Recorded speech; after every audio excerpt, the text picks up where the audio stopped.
लो जी, action शुरू हो चुका है। वक्फ तरमीमी बिल के लागू होते ही पहला मदरसे की डिमोलिशन मध्य प्रदेश के अंदर हुई है, एमपी में। और मैं दोस्तों आपको ये बताना चाहूँगा कि बीजेपी के एक लोकल लीडर ने कंप्लेंट की थी कि ये मदरसा जो है ये इलीगल गैर कानूनी तरीके से ऑपरेट किया जा रहा है, और सरकार ने और वहाँ के एडमिनिस्ट्रेशन ने मिलकर उस मदरसे को डिमोलिश कर दिया है।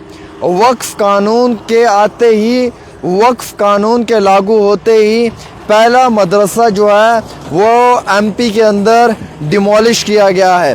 हालांकि ये 30 साल पुराना मदरसा है और ज़राए से दी हुई जानकारी के मुताबिक इस मदरसे में काफ़ी बच्चे ज़ैर तालीम थे, लेकिन जो हालिया ही साल 2025 में हिंदुस्तान के पार्लियामेंट में वक्फ अमेंडमेंट एक्ट जो लागू हुआ है उसको मद्देनज़र रखते हुए इस मदरसे के ऊपर बुलडोज़र चलाया और इसे डिमोलिश किया। इसके स्ट्रक्चर को जो है वो नस्ते नाबूद कर दिया गया है। और जो ये मदरसा था ये गवर्नमेंट लैंड पे बना हुआ था, वहाँ के ऑफिशियल्स के मुताबिक ये बताया जा रहा है, लेकिन 30 साल ये पुराना था। और लोकल जो वहाँ के हैं और सोशल वर्कर जो वहाँ के हैं उन्होंने काफ़ी ऑब्जेक्शंस भी इस पे खड़े किए कि किस तरीके से आपने जो है वो इस मदरसे पे कार्रवाई की, जबकि 30-32 साल पुराना ये मदरसा था। और कानूनी तौर पे अगर देखा जाए तो इनके पास इस मदरसे को लेकर जो है वो एक लंबे अरसे का कब्ज़ा भी था। हालांकि लोकल ग्राम पंचायत ने भी उन्हें इजाज़त दी हुई थी कि आप वहाँ पे उस मदरसे को ऑपरेट करें, लेकिन म्युनिसिपल कॉरपोरेशन के अंदर अब ये मदरसा आना शुरू हो चुका था और बताया जा रहा था कि इसकी कंस्ट्रक्शन इलीगल है, जिसको मद्देनज़र रखते हुए इस मैटर में जो है वो वक्फ अमेंडमेंट एक्ट को लागू किया गया और प्रॉपर तरीके से फाइनल नोटिस भेजने के बाद जो है वो इस मदरसे की डिमोलिशन की गई। हालांकि मैं आपको बताना चाहूँगा कि जो मुस्लिम कम्युनिटी के लोग हैं उन्होंने कहा कि ये बड़ा गलत हुआ है। ये वक्फ अमेंडमेंट एक्ट इसीलिए आया है कि इसको मिसयूज़ किया जाए और मुसलमानों के मदरसों को जो है वो गिराने में इसका पूरा फ़ायदा लिया जाए। तो देखिए जी, एक्शन शुरू हो चुका है। जिस बात का हमें डर था वो बात शुरू हो चुकी है। एमपी के अंदर पहला एक्शन हुआ है और वक्फ एक्ट के लागू होते ही पहला मदरसे की डिमोलिशन शुरू हो चुकी है। अब बार बार मैं आपको कहता था ना कि आपकी ज़मीनें, आपकी मकान, आपकी जवाजियत को मद्देनज़र रखकर जो है वो कार्रवाई होगी। ये लोग आपसे आपकी कब्रिस्तानों के दस्तावेज़ मांगेंगे, ये लोग आपसे आपकी कब्रों के कागज़ भी मांगेंगे।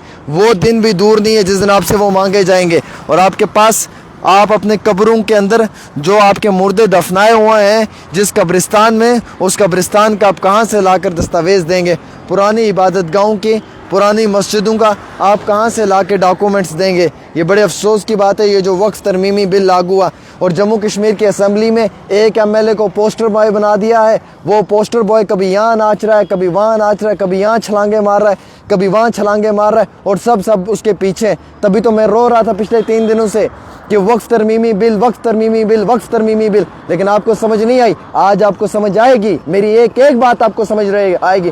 मैं रहूं या ना रहूं, आपको मेरी हर बातें समझ आएंगी, लेकिन उस वक्त आपके पास वक्त नहीं होगा। याद रखना, ये बात आप लोग अपने ज़हन में याद रखना। मैंने आपको कहा कि 3 दिन हमारे ज़ाया हुआ हैं और एक बंदे ने जो है वो नौटंकी कर करके कभी यहाँ कूद रहा है, कभी वहाँ कूद रहा है। असेंबली नहीं लगी, 3 दिन जो है वो ज़ाया हुए, जिसकी वजह से वक्फ तरमीमी बिल के ऊपर डिस्कशन होना था और सीएम साहब छुपे रहे, वो सामने नहीं आए।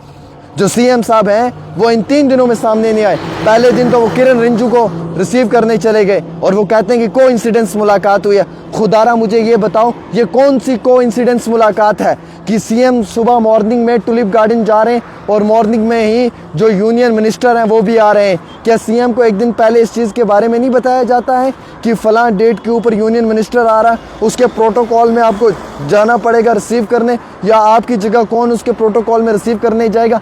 क्या हम इतने जाहिल गवार अनपढ़ हैं? क्या हम अंगूठा छाप हैं कि हमें इतना मालूम नहीं है कि सीएम का क्या प्रोटोकॉल रहता है और यूनियन मिनिस्टर का क्या प्रोटोकॉल रहता है? जब यूनियन मिनिस्टर आता है तो उसके लिए सीएम का क्या प्रोटोकॉल रहता है? क्या हमें इस चीज़ का इल्म नहीं है? ये कह रहे हैं कि कोइंसिडेंस सुबह के टाइम एक मुलाकात होगी जी, अचानक से, जहाँ पे फारूक साहब भी आए और उमर साहब भी, हमने मुलाकात की। पहले दिन वहाँ पे बिजी रहे उमर अब्दुल्ला, दूसरे दिन कहाँ पे उमर अब्दुल्ला बिजी थे, तीसरे दिन उमर अब्दुल्ला कहाँ पे बिजी थे? आपने नहीं ना पास किया जम्मू कश्मीर की कानून साज असम्बली से रेजोल्यूशन, तमिलनाडु ने पास कर दिया, तमिलनाडु ने पास किया, आपने नहीं पास किया। आपको दिखाना चाहिए था कि मुस्लिम मेजॉरिटी जो जम्मू कश्मीर यूनियन टेरिटरी है ये इस चीज़ के हक में नहीं है। एक ही मुद्दे पे आप सब लोग लगे हुए हो, गिदड़ां दा शेर घुमदा कहंदे शेर मारदा, गिदड़ां दा झुंड घुमदा कहंदे शेर मारदा। अरे उस शेर को भी तो पूछो कि वक्फ अमेंडमेंट बिल पे तुम्हारा क्या स्टैंड है, क्या स्टैंड है तुम्हारा। मुसलमानों पे देश के अंदर जुल्म हो रहा है और आप लोगों ने नौटंकी बना के रखा हुआ है, असेंबली को ड्रामेबाजी बना के रखा हुआ है। 3 दिन ज़ाया हुए, 33 प्राइवेट मेंबर बिल्स के ऊपर टॉक होनी थी, 14 रेजोल्यूशंस थे, मजाक बना के रख दिया गया है। हिंदू मुसलमान हिंदू मुसलमान हिंदू मुसलमान, 24 घंटे हिंदू मुसलमानों पर डिस्कशन हो रही है। डेवलपमेंट की कोई बात ही नहीं है, शायरियाँ सुनाई जा रही हैं। ये मैं पहली कानून साज असेंबली देख रहा हूँ जहाँ पे कोई आके शायरी सुना रहा है और अपनी तारीफों के पुल बांध रहा है, अपनी शायरियाँ सुना रहा है। भैया शायरियाँ सुनाने के लिए यहाँ पे नहीं भेजा है, काम करने के लिए भेजा है। मुसलमानों पर जुल्म हो रहा है पूरे देश के अंदर, मदरसे डिमोलिश किए जा रहे हैं और आप लोग कहाँ पे हैं, आप लोगों को मालूम ही नहीं है क्या हो रहा है, किस तरीके की चीज़ें हो रही हैं, क्यों इस तरीके से जो है वो जम्मू कश्मीर के अंदर गलत तरीके का लेवल जो है वो दिखाया जा रहा है। कम से कम कमोपेश हम लोगों के जहन में ये चीज़ें होनी चाहिए कि हमें किस तरीके से जो है वो जम्मू कश्मीर को आगे लेकर जाना है, हमें किस तरीके से जो है वो जम्मू कश्मीर में बेहतरी करनी है। मैं आपको बताना चाहूँगा 3 दिन ज़ाया हुए, नौजवानों इस चीज़ को जहन में रखो, इस जहन में रखो। आपके 3 दिन ज़ाया हुए हैं और आप लोग जो है वो इंस्टाग्राम पे पोस्ट शेयर कर रहे हो, शेर को मुर्दा चुंड को मुर्दा फिर दाई शेर। आपको मालूम ही नहीं, आपकी नस्लें बर्बाद करके रख दिया, डेली वेजर्स के मुस्तकबिल को ख़राब कर दिया, डेली वेजर्स को तबाह और बर्बाद और निस्ते नाबूद कर दिया। अब सितंबर के महीने में मैं पूछूंगा डेली वेजर्स को, आज मैं पूछता हूँ ना डेली वेजर्स को, आओ भैया और बताओ मुझे अब आपका कौन सा असेंबली में बिल पास होगा, कहाँ है वो डेली वेजर्स, कहाँ सोए हुए हैं, कौन सा आपका बिल पास होगा, अब कहाँ रहे आप लोग। मैं पूछता हूँ ना ये भाई के गरीब मुसलमानों को, गरीब हिंदू भाइयों को कि आपके अधिकार कहाँ पे गए जो आपको राशन मिलना था। मैं पूछता हूँ ना कि जिन लोगों के पास ज़मीनें सरकारी थी जैसे बठिंडी या सुंजमा है या बाकी और कॉलोनीज है, इनको परमानेंट होना था, रेगुलराइजेशन होना था प्राइवेट लैंड बिल के मुताबिक, क्या ये हो पाया? क्या ये आपके बस में था? क्या ये आपने करवाया? 3 दिन आपके ज़ाया के फालतू की बकवास, बिना मतलब की बकवास, फालतू में 24 घंटे बकवास पे बकवास, बकवास पे बकवास और बिना मतलब के लोगों का टाइम वेस्ट करना, फजूल की फालतू की बकवास और पब्लिसिटी और इस सब चीज़ के चक्कर में आज हिंदुस्तान के अंदर मुसलमानों के मदरसों को डिमोलिश किया जा रहा है। और हिंदुस्तान के सबसे मेजॉरिटी स्टेट है जम्मू कश्मीर, जहाँ से रेजोल्यूशन पास नहीं हुआ है और इस स्टेट से जो है वो वर्ल्ड वाइड ये मैसेज गया कि हम लोग खुश हैं वक्फ तरमीमी एक्ट को लेकर, क्योंकि उमर अब्दुल्ला किरण रिंजू के साथ जो हैं वो टहल रहे थे, वो टुलिप गार्डन में सैर कर रहे थे। एक बंदे को पोस्टर बॉय बना के रख दिया उसने, जो है वो गलत तरीके से चला रहा है और आप लोगों को समझ ही नहीं आ रही है। 3 दिन आपके ज़ाया हुए, कहाँ से आपको नुकसान हुआ है, आप लोगों को इस चीज़ का इल्म ही नहीं है, आप लोगों को इस चीज़ की मालूमात ही नहीं है, आपके पास कोई इन्फॉर्मेशन ही नहीं है और खामोशी इख्तियार कर आप बैठे हुए हो। किन चीज़ों पे हो? आपका इतना वक्त ज़ाया हुआ है, कहाँ जा रहे हो, किस दुनिया में आप सो रहे हो, किस दुनिया में आप खो रहे हो, आपको मालूम नहीं है कि आप लोगों के साथ क्या हुआ है। वक्फ एक्ट ये जो इम्पोर्टेंट एक्ट था, ये हम लोगों के लिए बहुत इम्पोर्टेंस रखता था और क्या हुआ, नेशनल कॉन्फ्रेंस के जो सीएम है वो खामोश रहे, वो छुप कर रहे। 3 दिन उमर अब्दुल्ला सामने नहीं आया। क्या किसी ने राहुल गांधी को पूछा कि मिस्टर राहुल गांधी आप कहाँ थे, आपने क्यों नहीं लीडर ऑफ अपोजिशन स्पीच दी? राहुल गांधी खामोश रहा, उसने लीडर ऑफ अपोजिशन ये स्पीच नहीं दी। अफसोस है, बदनसीबी है ये हमारी। प्रियंका गांधी खामोश रही, उसने एज ए जो है वो अपोजिशन में स्पीच नहीं दी पार्लियामेंट में। एक असदुद्दीन अवैसी इस पर लड़ा और कोई नहीं लड़ा। जम्मू कश्मीर में उमर अब्दुल्ला खामोश रहे, वो सामने नहीं आई, बात ही नहीं की, स्पीकर ने बात ही नहीं करने दी। एक ही मसला लेकर घूम रहे, शराब के बिल, शराब पे पाबंदी होनी चाहिए, पाबंदी होनी चाहिए। मैंने लड़ा, आपने लड़ा, हम सब ने लड़ा। क्या हुआ? बिल पेश हुई, बिल ही ऑन टेबल नहीं हुई। आप बैन कहाँ से करवाओगे जब आपकी बिल ऑन टेबल हो तो हुई नहीं, तो आप पाबंदी कहाँ से आयद करवाओगे? आपके पास ताकत ही नहीं कि आप पाबंदी आयद करवा पाओ, क्योंकि आपकी बिल ऑन टेबल नहीं हुई। कितने सारे लोग हैं जो ठंडी सुंजमा और ऐसे ही जम्मू कश्मीर के अंदर जो है वो सरकारी ज़मीनों पे रहते हैं, उनको मालिकाना हकूक़ मिलने थे, वो ज़मीनें जो है वो रेगुलराइज होनी थी। उन ज़मीनों के लिए जो है वो बिल सबमिट होता था, प्राइवेट लैंड मेंबर बिल 2025। आपको मालूम है वो बिल सबमिट नहीं हुआ, डेली वेजर्स का बिल सबमिट नहीं हुआ, वक्फ अमेंडमेंट का बिल सबमिट नहीं हुआ। सबको बकवास करके लगाया हुआ, डाइवर्ट किया हुआ, सबका माइंड एक ही साइड लगाया हुआ है। और आज के नौजवान हमारे, आप लोगों को मालूम ही नहीं है ABCD कहाँ पे कौन सी चीज़ करनी है। आप पहले सरकार से 3 दिन का हिसाब लें।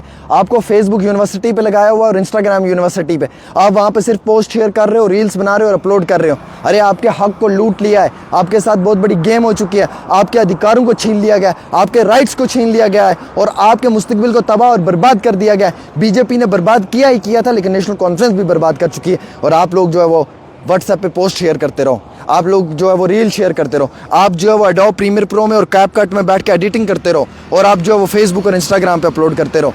आप लोगों को ये जिम्मेवारी दे दिया है कि आपको सिर्फ वीडियो शेयर करने हैं। आपको अपने राइट्स का मालूम ही नहीं कि आपके राइट्स के लिए आपको कैसे लड़ना है, आपके राइट्स आपके लिए कितने इंपॉर्टेंट है, आपने अपनी राइट्स की लड़ाई कैसे लड़नी है, आपको आपके राइट्स को कैसे देखा जाएगा। अफसोस की बात है, और आपके अधिकारों के साथ क्या से क्या हो गया आपको मालूम नहीं है। बीजेपी के लोग मुझे गलत कमेंट्स लिखते हैं, मुझे अफसोस होता है कि ये मेरे हिंदू बरादरी के मेरे भाई जो हैं, मैं इनसे इंतहाई मोहब्बत करता हूँ, लेकिन मोस्ट नेगेटिव कमेंट्स इनके आते हैं मुझे। मैं कहीं गलत तो नहीं बोल रहा हूँ, मैं भी इसी हिंदुस्तान का हूँ, ये हिंदुस्तान मेरा भी है, मैं भी यहीं का रहने वाला हूँ, मेरा भी अधिकार है। अगर मुसलमानों पर जुल्म हो रहा है तो मैं बात नहीं कर सकता? मुझे बात करने का राइट है, ये मेरा फंडामेंटल राइट है, ये मेरा कॉन्स्टिट्यूशनल राइट है, और इस राइट की गारंटी मुझे हिंदुस्तान के संविधान ने दी है, आप मुझसे छीन नहीं सकते हैं। आप गलत कमेंट ज़रूर करें मेरे खिलाफ, मैं आपसे नहीं डरूंगा, लेकिन मैं अपने राइट्स पे लड़ूंगा। जो हो रहा है वो गलत हो रहा है, और जब से हो रहा है तब से गलत हो रहा है। मैं आपको बताना चाहूँगा जनाब, ये चीज़ें जो हैं ये आपके सामने होनी चाहिए, और अब आपको खुद फैसले लेने हैं कि आपके साथ क्या हो रहा है या क्या नहीं हो रहा है। मैंने जो बताना था आपको बता दिया है, अब इससे आगे आपकी मर्ज़ी है, मैं इससे ज़्यादा कुछ नहीं कहूँगा। फ़िलहाल के तौर के ऊपर आप अपनी राय ज़रूर दें।